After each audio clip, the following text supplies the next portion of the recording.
왜 어떤 사람은 당신이 아무리 정성껏 설명해도 단 한마디도 듣지 않으려 할까요? 같은 말을 3번, 4번 반복해도 마치 처음 듣는 것처럼 고개를 가로젓는 사람이 있습니다. 당신이 차분하게 설명하면 화를 내고 조심스럽게 말하면 회피합니다. 말투를 바꿔도 시간을 두고 다시 꺼내도 결과는 똑같습니다. 그 답답함 속에서 당신은 스스로를 의심하기 시작합니다. 내가 말을 잘못한 걸까? 내가 표현을 서툴게 한 걸까? 부처님은 말씀하셨습니다. 말은 귀로 듣지만 마음으로 받아들이는 것이다. 그래서 그 답답함은 당신의 말이 부족해서가 아닙니다. 당신의 표현이 서툴러서가 아닙니다. 사실 말이 안 통하는 이유는 대화 방식의 문제가 아닙니다. 말을 못 알아듣는 게 아니라 알아듣지 않으려는 마음 상태입니다. 어떤 사람은 당신의 말을 정보로 받아들이지 않고 공격으로 받아들입니다. 어떤 사람은 당신의 설명을 이해하려 하지 않고 자기 생각을 지키기 위해 거부합니다. 어떤 사람은 당신의 진심을 외면합니다. 책임을 피하기 위해 모른 척하기도 합니다. 오늘은 그 공통점을 하나씩 짚어보겠습니다. 이 이야기는 상대를 고치기 위한 말이 아닙니다. 당신의 마음을 지키기 위한 말입니다.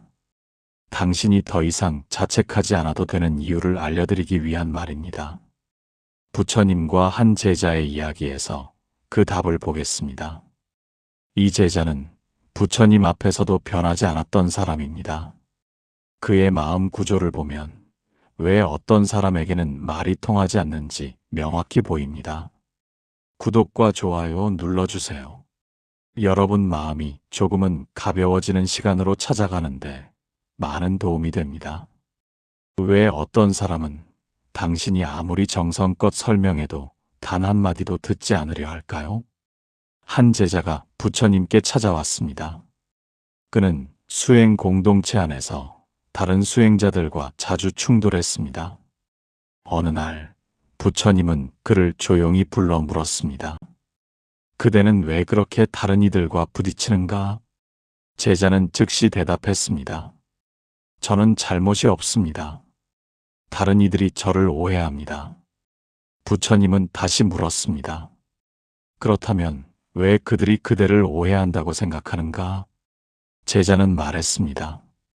그들은 제 말을 제대로 듣지 않기 때문입니다. 부처님은 잠시 침묵했습니다. 그리고 천천히 말했습니다. 그대는 지금 내 말을 듣고 있는가? 제자는 당황했습니다. 물론입니다. 스승님. 부처님은 고개를 저었습니다. 아니다. 그대는 내 말을 듣고 있지 않다. 그대는 그대 생각을 확인받으려 하고 있을 뿐이다. 제자의 눈빛이 흔들렸습니다. 하지만 그는 여전히 자기 입장을 굽히지 않았습니다. 하지만 스승님, 저는 정말로 제 입장을 설명하려 했을 뿐입니다. 부처님은 조용히 말했습니다. 설명하려 했다면 상대의 반응을 들었어야 한다. 그런데 그대는 상대가 무엇을 말하든 이미 결론을 내려놓고 있었다. 당신도 이런 사람을 만난 적이 있을 것입니다. 대화를 시작하기도 전에 이미 결론을 정해놓은 사람. 식탁에 앉아서 당신이 오늘 이런 일이 있었어라고 말하면 그는 당신의 이야기를 끝까지 듣지 않고 말합니다.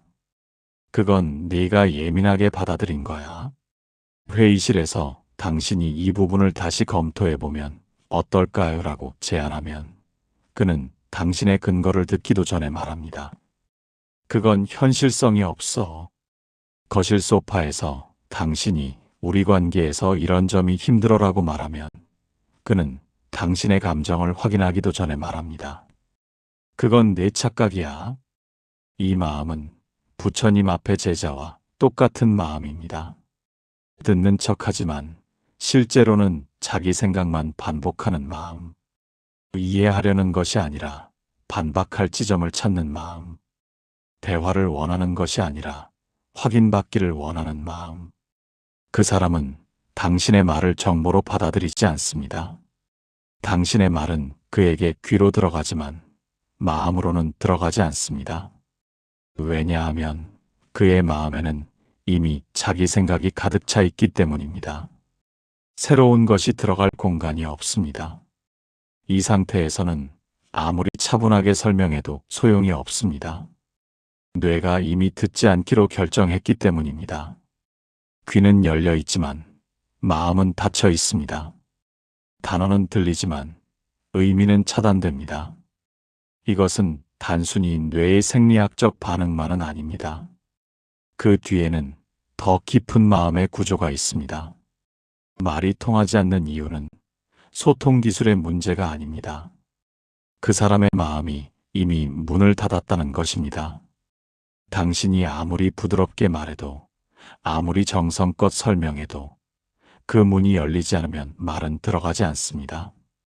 문은 밖에서 두드릴 수는 있지만 열리는 것은 안에서만 가능합니다. 부처님은 말씀하셨습니다.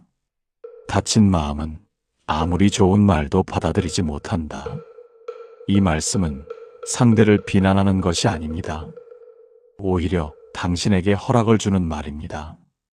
더 이상 당신이 애쓰지 않아도 된다는 허락. 말이 통하지 않는 것이 당신의 잘못이 아니라는 확인. 불교에서는 이를 아상의 첫 번째 징후라고 봅니다. 자기만 옳다는 생각이 너무 강해서 다른 말은 들어올 틈이 없는 상태입니다. 이것은 그 사람이 나쁘다는 뜻이 아닙니다. 그 사람의 마음이 고통 속에 갇혀 있다는 뜻입니다. 그래서 당신이 무슨 말을 해도 그는 듣지 않습니다. 이것은 당신의 잘못이 아닙니다. 당신의 말이 부족해서도 아닙니다. 그 사람의 마음이 이미 닫혀 있었을 뿐입니다. 그럼에도 우리는 계속 시도합니다. 한 번만 더 설명하면 이해할 거야. 이번에는 다른 방식으로 말해볼까? 하지만 그 노력이 허공으로 사라지는 순간 우리는 깨닫습니다. 이건 내가 어떻게 말하느냐의 문제가 아니구나. 그렇다면 다음 질문이 생깁니다. 그 사람은 왜 당신의 말을 공격으로 받아들이는 걸까요? 말을 건네는데 상대가 움츠러든다면 그건 당신의 말투 때문이 아닙니다. 며칠 후 제자는 다시 부처님을 찾아왔습니다. 이번에는 더 억울한 표정이었습니다.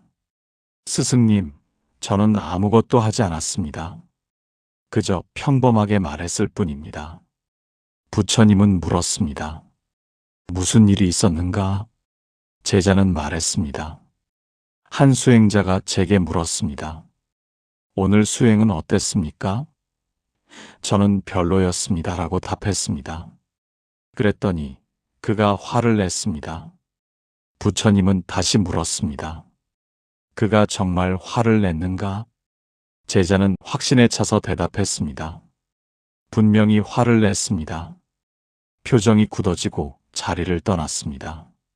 부처님은 조용히 말했습니다. 그 사람에게 직접 물어보았는가? 왜 자리를 떠났는지? 제자는 잠시 말을 멈췄습니다. 물어보지는 않았습니다. 하지만 분명히 제 말에 기분이 상한 것입니다. 부처님은 고개를 저었습니다. 그대는 상대의 마음을 읽은 것이 아니라 그대의 두려움을 본 것이다. 제자는 당황했습니다. 무슨 말씀이십니까? 부처님은 설명했습니다. 그대는 거부당할까 두려워하고 있다. 그래서 상대의 평범한 표정도 겁으로 받아들인다. 당신이 조심스럽게 말했는데 상대는 방어적으로 반응한 것을 본 적이 있을 겁니다. 왜 그렇게 말해? 내가 그렇게 잘못했어? 당신은 당황합니다. 비난한 적도 없는데 상대는 이미 상처받았다고 느낍니다. 아침 식탁에서 당신이 오늘 좀 피곤해 보이네 라고 말하면 상대는 날카롭게 반응합니다.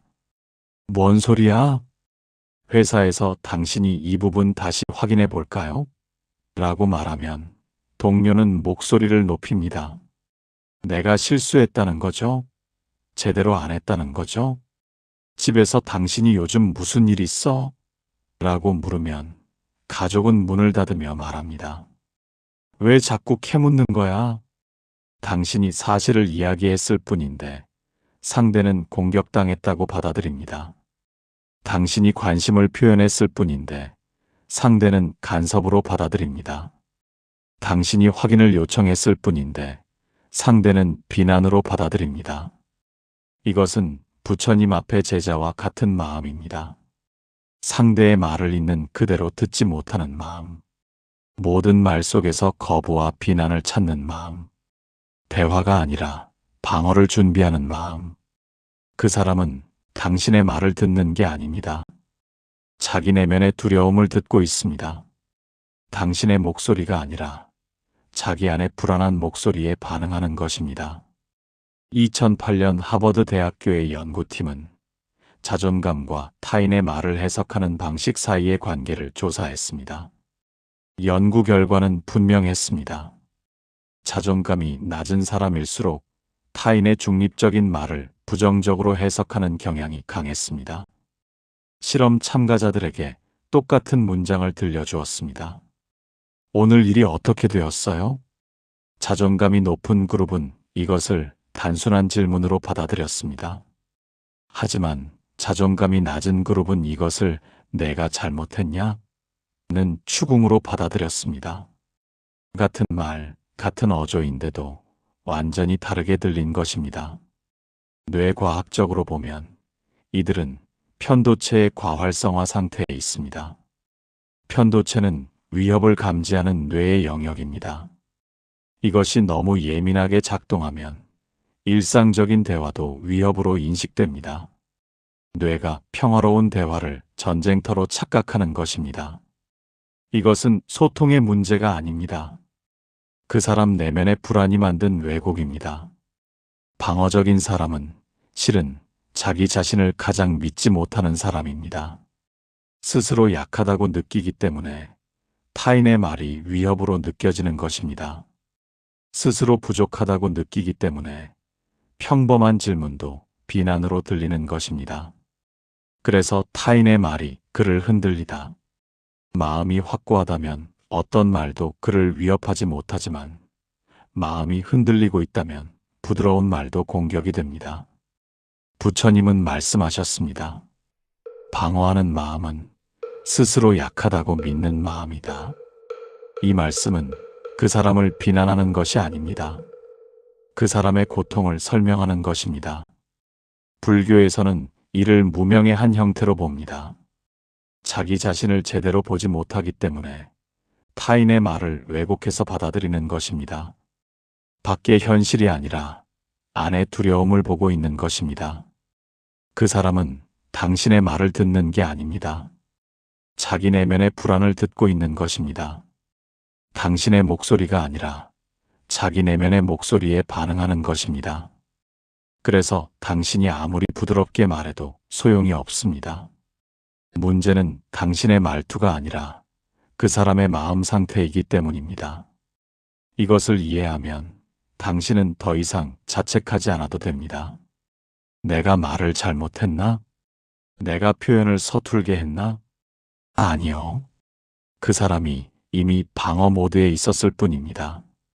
당신은 그저 이미 예민해져 있던 마음 앞에 서 있었을 뿐입니다. 그렇다면 이제 더 깊은 질문이 생깁니다. 왜 그 사람은 자기 생각만 옳다고 믿는 걸까요? 자기가 옳다고 믿는 사람 앞에서는 아무리 증거를 대도 소용없습니다. 일주일 후 제자는 또다시 부처님을 찾아왔습니다. 이번에는 더 확신에 찬 목소리였습니다. 스승님, 저는 분명히 옳은 말을 했습니다. 하지만 다른 수행자들은 제 말을 받아들이지 않습니다. 부처님은 조용히 물었습니다. 그대가 옳다는 것을 어떻게 아는가? 제자는 자신 있게 대답했습니다. 제가 경전을 읽었고 오래 생각해 봤습니다. 제 결론이 맞습니다. 부처님은 다시 물었습니다. 다른 이들도 경전을 읽었고 생각했다. 그런데 그대와 다른 결론에 이르렀다. 그렇다면 제자는 주저없이 말했습니다. 그들이 잘못 이해한 것입니다. 부처님은 잠시 침묵했습니다. 그리고 천천히 물었습니다. 그대는 그대만 옳을 수 있다고 생각하는구나. 제자는 즉시 반박했습니다. 아닙니다, 스승님. 저는 진리를 말하는 것입니다.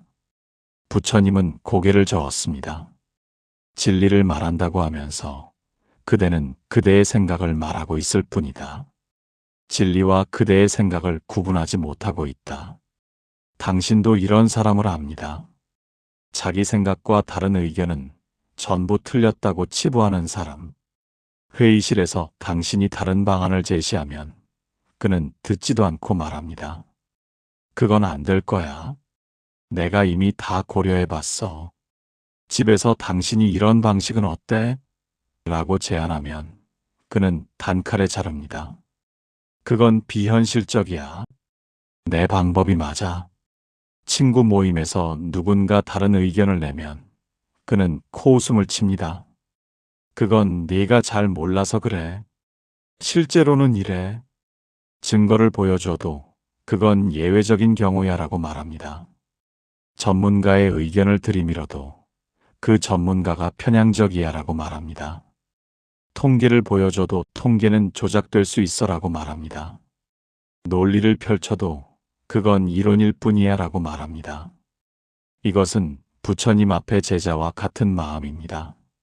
자기 생각을 진리와 동일시하는 마음, 다른 의견은 틀림이라고 단정하는 마음, 자기만 제대로 이해했다고 믿는 마음. 그 사람에게는 두 가지 종류의 의견만 존재합니다. 자기 의견과 틀린 의견. 그 사이에는 아무것도 없습니다. 예를 들어 백신이 안전하다는 과학적 증거를 백신 반대론자에게 보여주면 그들은 오히려 백신이 위험하다는 믿음을 더 강화했습니다. 기후변화 데이터를 기후변화 회의론자에게 보여주면 그들은 오히려 기후변화가 거짓이라는 확신을 더 굳혔습니다. 뇌는 자기 생각과 맞지 않는 정보를 받아들일 때 실제로 고통을 느낍니다. 인지 부조화를 해소하기 위해 뇌는 세 가지 전략을 사용합니다. 첫째, 그 정보를 무시합니다. 그건 중요하지 않아. 둘째, 그 정보를 왜곡합니다. 그건 잘못 해석된 거야. 셋째, 정보의 출처를 공격합니다. 저 사람은 믿을 수 없어. 이렇게 자기 생각을 지키는 것입니다. 더 심각한 것은 이 과정이 무의식적으로 일어난다는 점입니다. 그 사람은 자기가 편향적이라는 것을 모릅니다. 오히려 자기가 가장 객관적이고 합리적이라고 믿습니다. 부처님은 말씀하셨습니다. 아상에 집착하는 자는 자기 생각과 자기 자신을 구분하지 못한다. 이 말씀은 그 사람을 비난하는 것이 아닙니다. 그 사람이 겪는 고통의 구조를 설명하는 것입니다. 불교에서는 이를 아집이라고 부릅니다. 나라는 것에 대한 집착이 너무 강해서 내 생각까지 나 자체로 여기는 상태입니다. 이 상태에서는 다른 의견을 받아들이는 것이 불가능합니다. 다른 의견을 받아들이는 것은 곧 나를 부정하는 것이기 때문입니다. 그래서 그 사람은 증거를 보고도 인정하지 않습니다. 논리를 들어도 받아들이지 않습니다. 전문가의 의견을 들어도 무시합니다. 이것은 고집이 아닙니다. 생존 본능입니다. 자기 정체성을 지키려는 무의식적인 몸부림입니다. 당신이 아무리 설득해도 그 사람은 변하지 않습니다. 왜냐하면 당신은 그의 생각을 바꾸려는 것이 아니라 그의 정체성을 흔들고 있기 때문입니다. 이것을 이해하면 당신은 더 이상 설득을 시도하지 않아도 됩니다. 한 번만 더 설명하면 이해할 거야. 아니요. 그 사람은 이해 못하는 게 아닙니다. 이해하면 안 되는 것입니다. 자기 자신을 지키기 위해서. 그렇다면 이제 다음 질문이 생깁니다.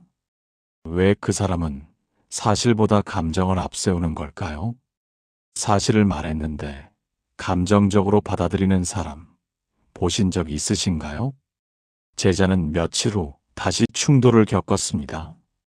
이번에는 다른 수행자와 심하게 다퉜습니다. 부처님이 그 이유를 물었습니다. 제자는 흥분한 목소리로 말했습니다.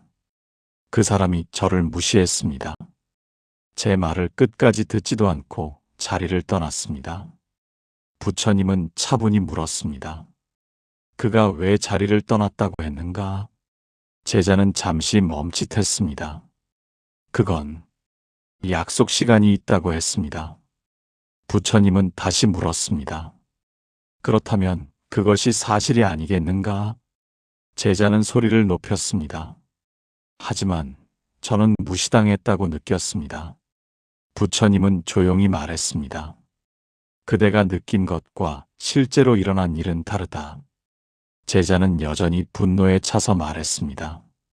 제 감정이 틀렸다는 말씀입니까? 부처님은 고개를 저었습니다. 감정은 틀린 것이 아니다. 다만 감정이 진실은 아니다. 그대는 감정을 사실로 착각하고 있다. 당신이 어느 날 객관적인 사실을 말한 적이 있을 겁니다. 회의는 삼시의 시작이야. 상대는 감정적으로 반응합니다. 왜 그렇게 재촉하는 거야? 내가 항상 늦는다고 생각하는 거야? 당신은 당황합니다. 시간을 알려준 것뿐인데 상대는 비난으로 받아들입니다. 사무실에서 당신이 이 보고서 수정 좀 해줄래? 라고 말하면 동료는 목소리를 높입니다. 내가 못했다는 거죠?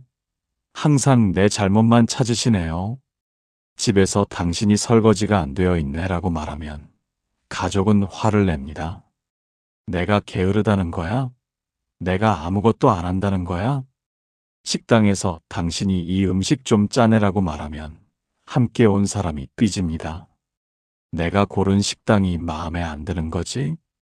당신은 사실을 말했을 뿐입니다. 하지만 상대는 그 사실을 감정으로 변환합니다. 객관적 정보를 주관적 공격으로 바꿉니다. 중립적 진술을 개인적 비난으로 해석합니다. 이것은 부처님 앞에 제자와 같은 마음입니다. 사실과 감정을 구분하지 못하는 마음. 자기 감정이 곧 진실이라고 믿는 마음. 현실을 있는 그대로 보지 못하고 감정의 렌즈로 보는 마음. 그 사람에게는 단 하나의 진실만 존재합니다. 자기가 느낀 것. 상대가 무슨 의도였든 실제로 무슨 일이 있었든 중요하지 않습니다. 자기가 어떻게 느꼈는가가 전부입니다. 내가 무시당했다고 느꼈으니 상대방이 나를 무시한 거야. 내가 기분이 나쁘니까 상대방이 잘못한 거야. 내가 불안하니까 위험한 상황이 맞아. 이런 식으로 감정을 근거로 판단하는 것입니다. 감정적 추론이 강한 사람은 실은 자기 감정을 신뢰하지 못하는 사람입니다. 자기 감정이 타당하지 않을까봐 두려워서 현실을 자기 감정에 맞추려는 것입니다. 내가 화가 났다면 상대가 잘못한 게 맞아야 해. 내가 불안하다면 위험한 상황이 맞아야 해. 내가 무시당했다고 느꼈다면 상대가 나를 무시한 게 맞아야 해. 이렇게 현실을 감정에 맞춰서 해석하는 것입니다. 그래서 당신이 나는 그런 의도가 아니었어 라고 말해도 소용없습니다. 그 사람에게는 자기 감정이 가장 확실한 증거이기 때문입니다. 당신이 실제로는 이랬어 라고 설명해도 받아들이지 않습니다. 그 사람에게는 실제보다 감정이 더 진실하기 때문입니다. 부처님은 말씀하셨습니다. 감정에 끌려가는 마음은 진실을 볼 수 없다. 이 말씀은 감정이 나쁘다는 뜻이 아닙니다. 감정을 사실과 혼동하면 고통이 생긴다는 뜻입니다. 불교에서는 이를 번뇌의 한 형태로 봅니다. 감정에 휘둘려서 사물을 있는 그대로 보지 못하는 상태입니다. 이 상태에서는 아무리 사실을 설명해도 소용이 없습니다. 그 사람은 사실을 듣는 게 아니라 자기 감정을 확인받으려 하기 때문입니다. 당신이 증거가 여기 있어라고 말하면 그는 증거가 중요한 게 아니야 라고 답합니다. 당신이 객관적으로 보면 이래라고 말하면 그는 객관, 내 마음이 중요한 거야 라고 답합니다.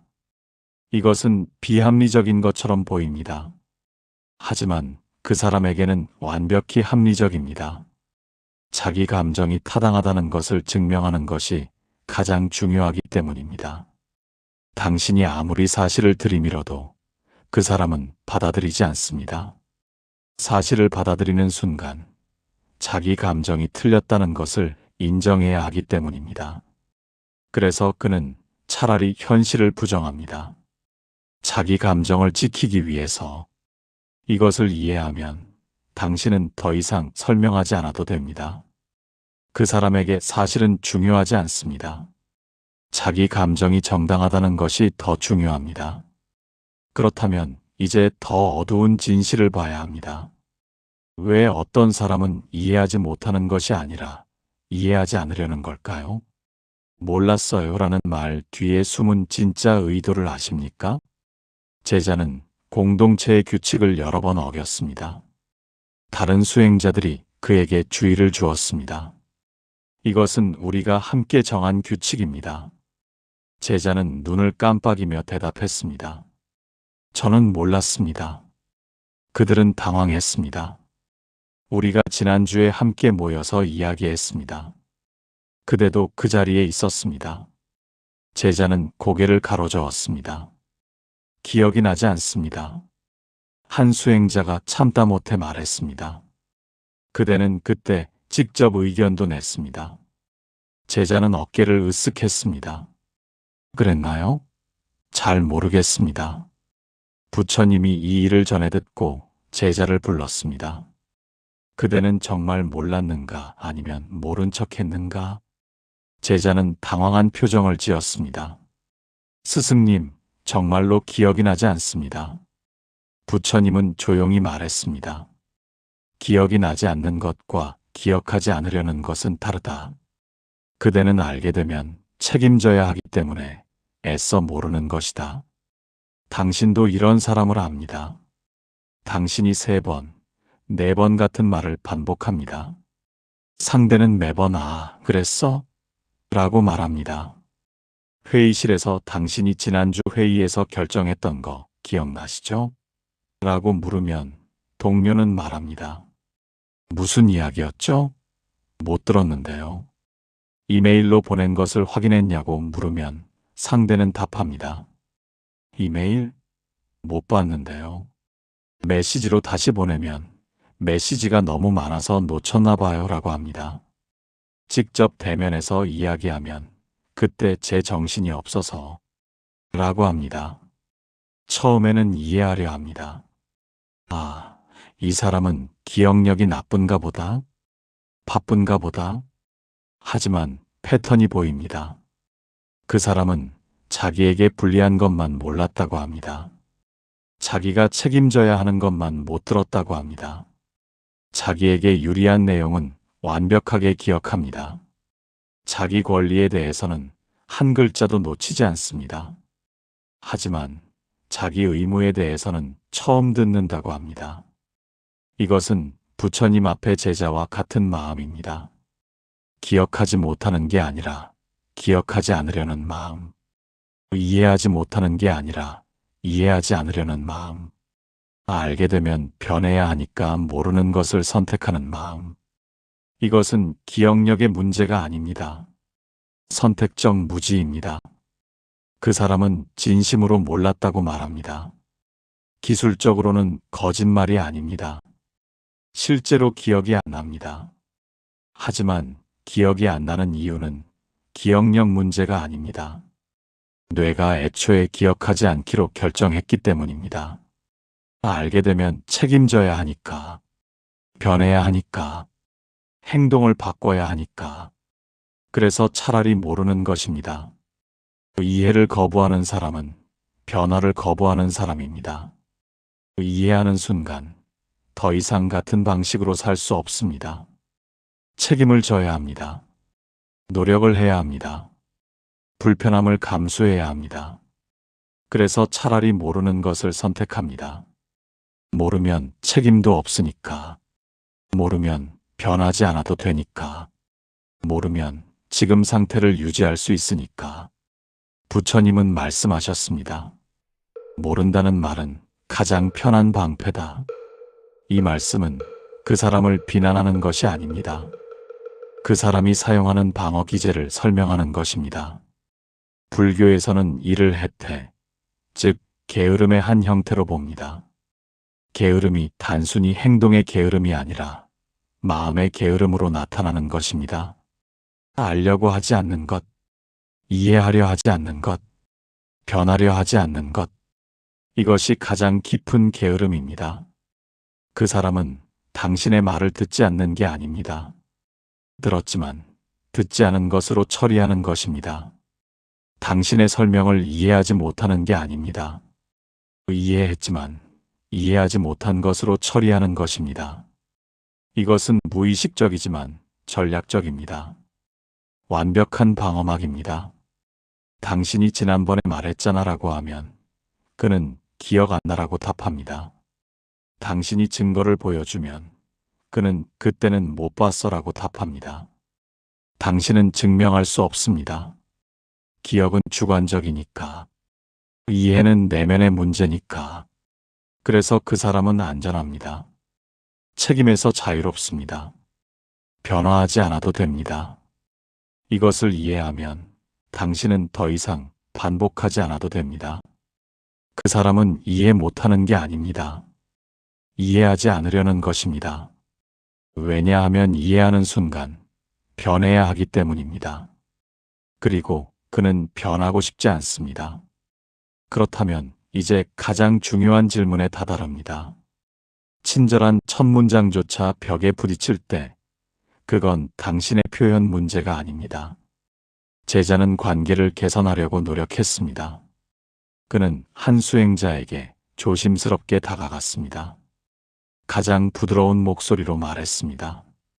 지금은 설득하려는 게 아니라 제 마음을 먼저 말씀드리고 싶습니다.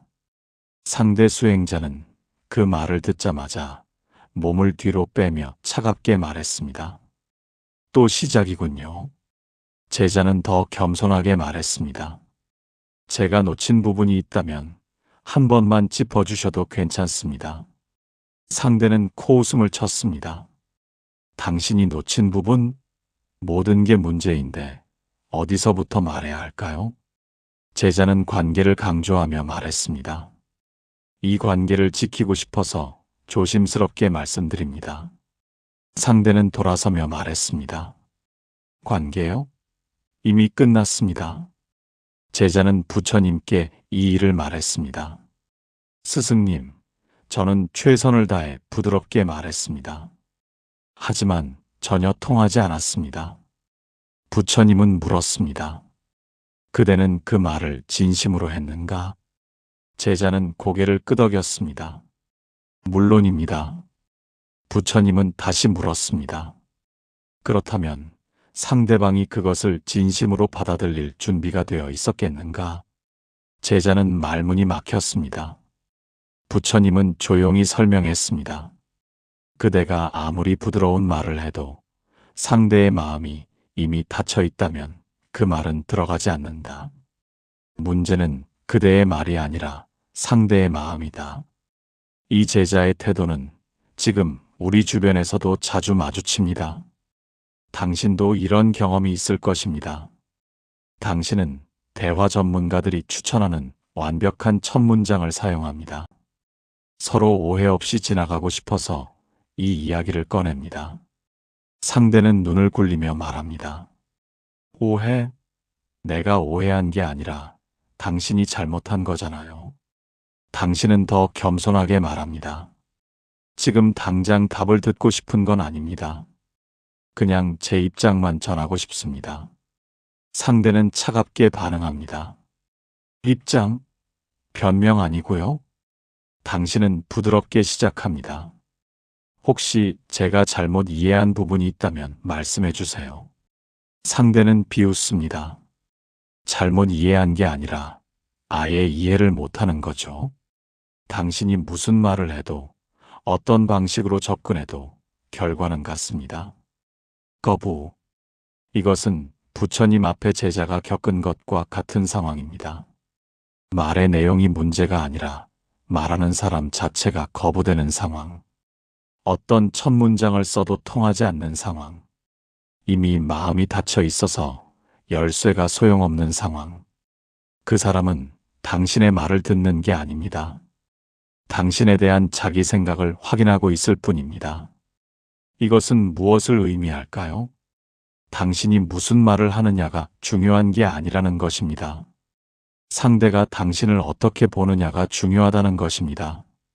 더 심각한 것은 당신의 노력 자체가 역효과를 낼 수 있다는 점입니다. 당신이 아무리 완벽한 말을 해도 그 렌즈를 통과하면서 왜곡됩니다. 당신은 상대의 마음을 열 수 없습니다. 아무리 완벽한 말을 해도 상대가 마음의 문을 닫고 있다면 그 말은 들어가지 않습니다. 이것은 당신의 능력 부족이 아닙니다. 구조적 한계입니다. 문은 밖에서 두드릴 수는 있지만 열리는 것은 안에서만 가능합니다. 부처님은 말씀하셨습니다. 닫힌 문은 안에서만 열린다. 이 말씀은 당신에게 자유를 주는 말입니다. 더 이상 당신이 말을 다듬지 않아도 된다는 허락. 더 이상 완벽한 표현을 찾지 않아도 된다는 확인. 불교에서는 이를 자력의 원리라고 봅니다. 변화는 본인이 원해야만 일어난다는 것입니다. 아무리 좋은 가르침도, 아무리 완벽한 설명도 본인이 받아들이지 않으면 무용지물입니다. 그 사람은 당신의 말을 듣지 않는 게 아닙니다. 당신 자체를 거부하고 있는 것입니다. 당신이 어라고 말하면 아니야라고 답하고 B라고 말하면 틀렸어라고 답하는 것은 내용 때문이 아닙니다. 당신이 말했기 때문입니다. 이것을 이해하면 당신은 더 이상 말을 바꾸지 않아도 됩니다. 문제는 표현이 아닙니다. 상대의 마음이 이미 닫혀 있는 것입니다. 당신이 무슨 말을 해도 어떤 방식으로 말해도 그 문은 열리지 않습니다. 왜냐하면 그 문은 안에서만 열리기 때문입니다. 그렇다면 이제 가장 근본적인 질문으로 갑니다. 불교에서는 이런 마음 상태를 어떻게 설명할까요? 말이 안 통하는 건 귀의 문제가 아니라 마음이 닫혀 있기 때문입니다. 여러 번의 충돌 끝에 제자는 마침내 부처님 앞에 무릎을 꿇었습니다. 그는 울먹이며 말했습니다. 스승님, 저는 왜 이렇게 외로운 걸까요? 아무도 저를 이해하지 못합니다. 부처님은 조용히 물었습니다. 그대는 누구를 이해하려 했는가? 제자는 멈칫했습니다. 저는 다른 이들이 저를 이해해 주기를 바랐습니다. 부처님은 고개를 저었습니다. 그대는 이해받기만 원했지 이해하려 하지 않았다. 그래서 외로운 것이다. 제자는 반박했습니다. 하지만 저는 제 입장을 설명했습니다. 부처님은 말했습니다. 설명은 이해가 아니다. 그대는 그대의 생각을 주장했을 뿐 상대의 마음을 들여다보지 않았다. 제자는 눈물을 흘리며 물었습니다. 그렇다면 저는 어떻게 해야 합니까? 부처님은 따뜻하지만 단호하게 말했습니다. 먼저 그대 자신을 보아라. 그대의 집착을 보아라. 그대의 아상을 보아라. 그것이 그대를 가두고 있다. 사람은 달라졌어도 마음이 작동하는 방식은 변하지 않았습니다. 우리 주변에도 이런 사람들이 있습니다. 아무도 나를 이해하지 못해라고 말하면서 정작 다른 사람의 말은 한마디도 듣지 않는 사람. 왜 내 말은 안 들어? 라고 화내면서 상대방의 입장은 전혀 고려하지 않는 사람. 나는 이렇게 설명했는데 라고 억울해하면서 상대방이 왜 받아들이지 못하는지는 생각하지 않는 사람. 회의실에서, 식탁에서, 거실에서 장소는 다르지만 마음의 구조는 같습니다. 소통을 원하는 게 아니라 일방적인 이해를 원하는 마음. 대화를 원하는 게 아니라 확인을 원하는 마음. 듣기를 원하는 게 아니라 들어주기를 원하는 마음. 그들은 관계를 원하지 않습니다. 복종을 원합니다. 이해를 원하지 않습니다. 동의를 원합니다. 대화를 원하지 않습니다. 승리를 원합니다. 불교에서는 이런 마음 상태를 명확하게 설명합니다. 첫째, 아상입니다. 아상은 나라는 고정된 실체가 있다는 착각입니다. 나는 이런 사람이야. 나는 항상 옳아. 나는 특별해. 이렇게 나에 대한 집착이 강한 사람은 다른 사람의 의견을 받아들일 수 없습니다. 다른 의견을 받아들이는 것은 곧 나를 부정하는 것처럼 느껴지기 때문입니다.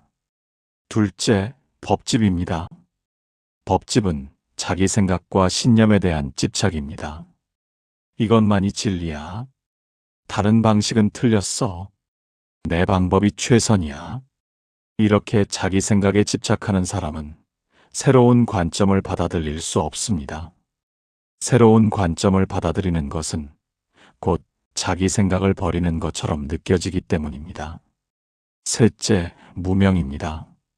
무명은 사물을 있는 그대로 보지 못하는 무지의 상태입니다. 자기 감정, 자기 생각, 자기 편견을 통해서만 세상을 봅니다.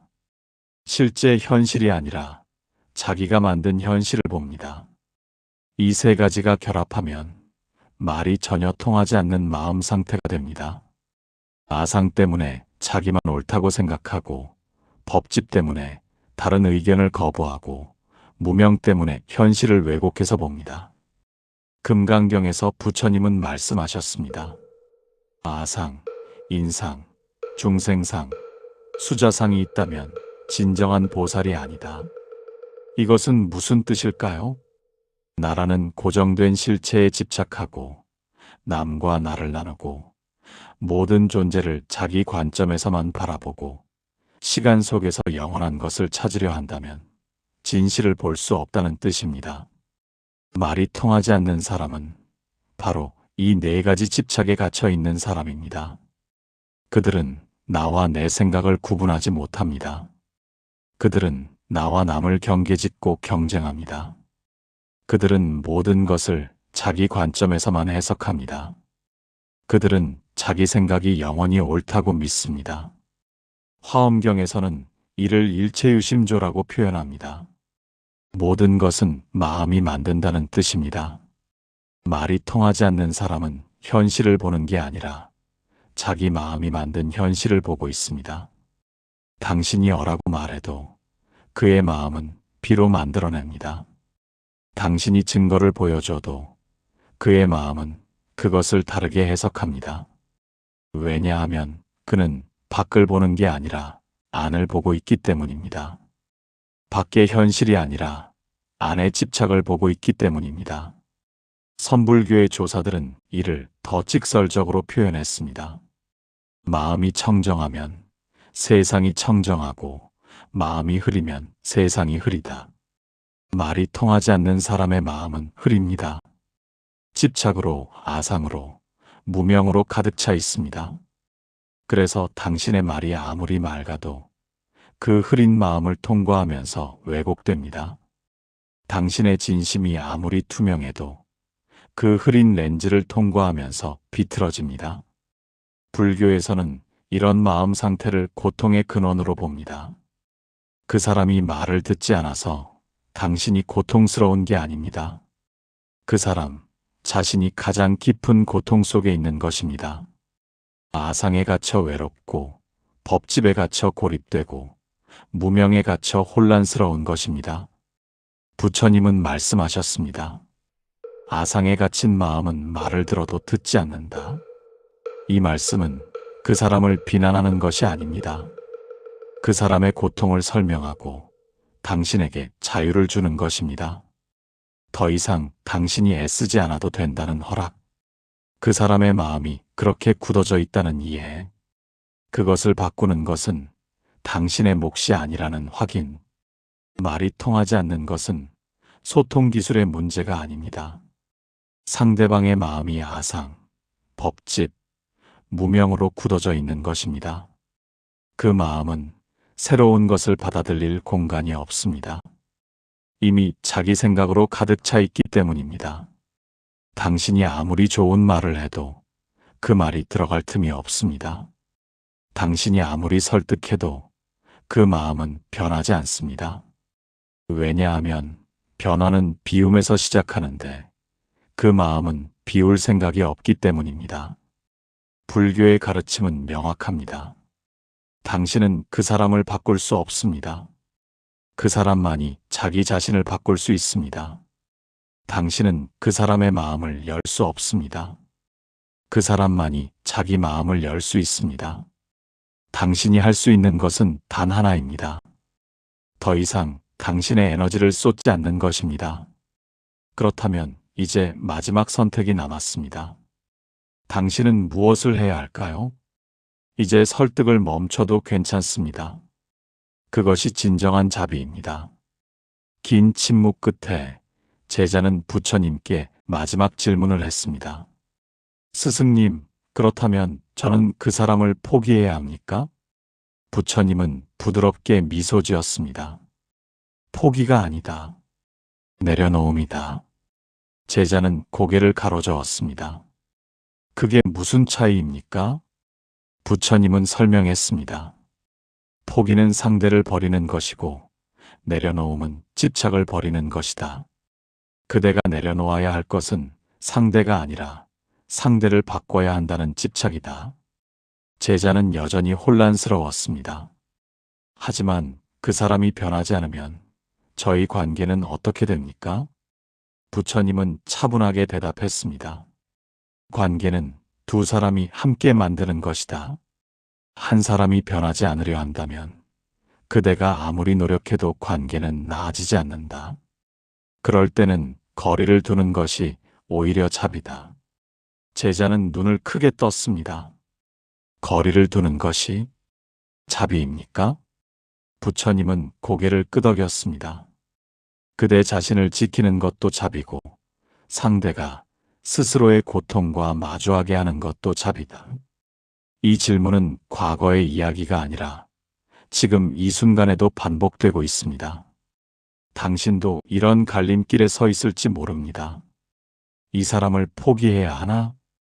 관계를 끊어야 하나? 내가 냉정한 사람이 되는 걸까? 하지만 우리는 자비를 오해하는 경우가 많습니다. 자비는 무조건 참는 것이 아닙니다. 자비는 상대의 잘못을 계속 받아주는 것이 아닙니다. 자비는 자기 자신을 희생하는 것이 아닙니다. 진정한 자비는 경계를 지키는 것입니다. 당신 자신을 지키고 상대방도 스스로의 선택에 책임지게 하는 것입니다. 회사에서 상사가 당신의 의견을 계속 무시한다면 거리를 두는 것이 자비입니다. 가족이 당신의 감정을 반복해서 짓밟는다면 경계를 세우는 것이 자비입니다. 친구가 당신의 말을 끝까지 듣지 않는다면 관계를 재정의하는 것이 자비입니다. 이것은 그 사람을 미워해서가 아닙니다. 당신 자신을 사랑하기 때문입니다. 당신은 상대를 바꿀 수 없습니다. 당신은 상대가 당신의 말을 듣게 만들 수 없습니다. 당신은 상대의 마음을 열 수 없습니다. 이것들은 모두 할 수 없는 것입니다. 반면 당신이 할 수 있는 것은 이것입니다. 더 이상 설득을 시도하지 않는 것. 더 이상 당신의 에너지를 쏟지 않는 것. 더 이상 자책하지 않는 것. 그리고 필요하다면 거리를 두는 것. 이것이 자기 자신에 대한 자비입니다. 법구경에서 부처님은 말씀하셨습니다. 자기 자신보다 더 사랑스러운 존재는 없다. 그러므로 자기 자신을 사랑하는 사람은 남을 해치지 말아야 한다. 이 말씀에는 두 가지 의미가 있습니다. 첫째, 자기 자신을 가장 소중히 여겨야 한다는 것입니다. 둘째, 그렇다고 해서 남을 해쳐서는 안 된다는 것입니다. 거리를 두는 것은 상대를 해치는 게 아닙니다. 상대를 미워하는 것도 아닙니다. 단지 자기 자신을 지키는 것입니다. 상대가 변하지 않으려는 선택을 존중하면서 당신도 더 이상 소모되지 않겠다는 선택을 하는 것입니다.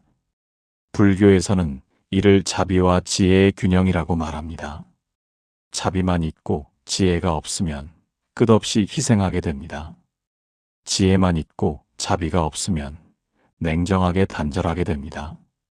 진정한 수행은 이 둘의 균형입니다. 상대를 미워하지 않으면서도 상대로부터 자신을 지키는 것입니다. 상대의 고통을 이해하면서도 그 고통에 휘말리지 않는 것입니다. 티베트 불교의 달라이 라마는 이렇게 말했습니다. 자비는 때로 아니요라고 말하는 것을 포함합니다. 당신이 이제는 더 이상 설득하지 않겠어요 라고 말하는 것은 자비입니다. 당신이 당신의 선택을 존중하지만 저도 제 선택이 있어요 라고 말하는 것은 자비입니다. 당신이 저는 이제 저를 지키겠습니다 라고 말하는 것은 자비입니다. 당신 자신에 대한 자비입니다. 그리고 역설적이게도 이것이 상대에 대한 자비이기도 합니다. 당신이 계속 설득하려 하면 상대는 계속 방어합니다. 당신이 계속 바꾸려 하면 상대는 더 완고해집니다. 하지만 당신이 내려놓으면 상대도 비로소 자기 자신을 볼 기회를 얻습니다. 당신이라는 거울이 사라지면 상대는 자기 자신과 마주해야 합니다. 물론 그때도 변하지 않을 수 있습니다. 하지만 그것은 상대의 선택입니다. 당신의 책임이 아닙니다. 부처님은 말씀하셨습니다. 스스로 등불이 되라. 이것은 모든 사람에게 적용되는 말씀입니다. 당신도 스스로의 등불이 되어야 하고 상대도 스스로의 등불이 되어야 합니다. 당신은 상대의 등불이 되어줄 수 없습니다.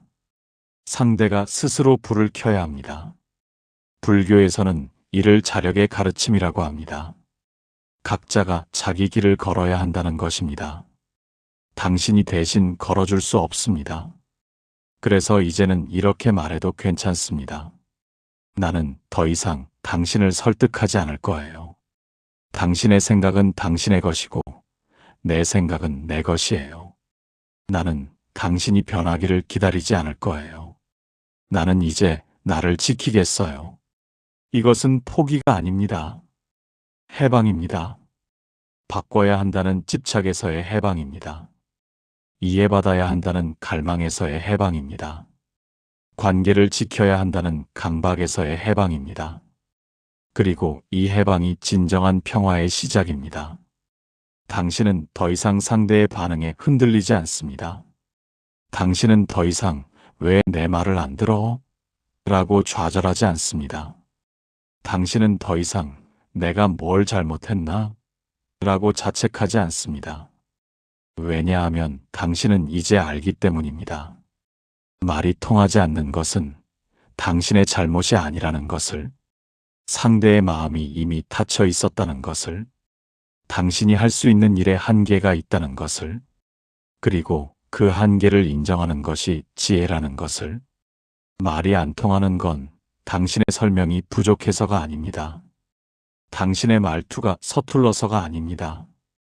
당신의 표현이 불충분해서가 아닙니다. 이미 통하지 않는 마음 구조였을 뿐입니다. 그 사람은 당신의 말을 정보가 아닌 공격으로 받아들였습니다. 그 사람은 자기 생각만 옳다고 믿으며 다른 의견을 거부했습니다. 그 사람은 사실보다 감정을 앞세웠습니다. 그 사람은 책임을 피하기 위해 이해를 거부했습니다. 그 사람의 마음은 아상과 집착으로 굳어져 있었습니다. 이 모든 것은 당신이 통제할 수 있는 영역이 아닙니다. 당신이 아무리 노력해도 상대의 마음은 상대만이 바꿀 수 있습니다. 그래서 이제는 바꾸려 애쓰는 사람이 아니라 지켜낼 사람을 선택할 때입니다. 상대를 바꾸려는 집착을 내려놓을 때입니다. 당신 자신을 지킬 때입니다. 부처님은 말씀하셨습니다. 고통에서 벗어나는 첫걸음은 고통의 원인을 아는 것이다. 이제 당신은 알았습니다. 말이 통하지 않는 이유를, 그 고통의 원인을, 그리고 그것이 당신의 잘못이 아니라는 것을. 이제는 그 짐을 내려놓아도 괜찮습니다. 더 이상 설득하지 않아도 괜찮습니다. 더 이상 기다리지 않아도 괜찮습니다.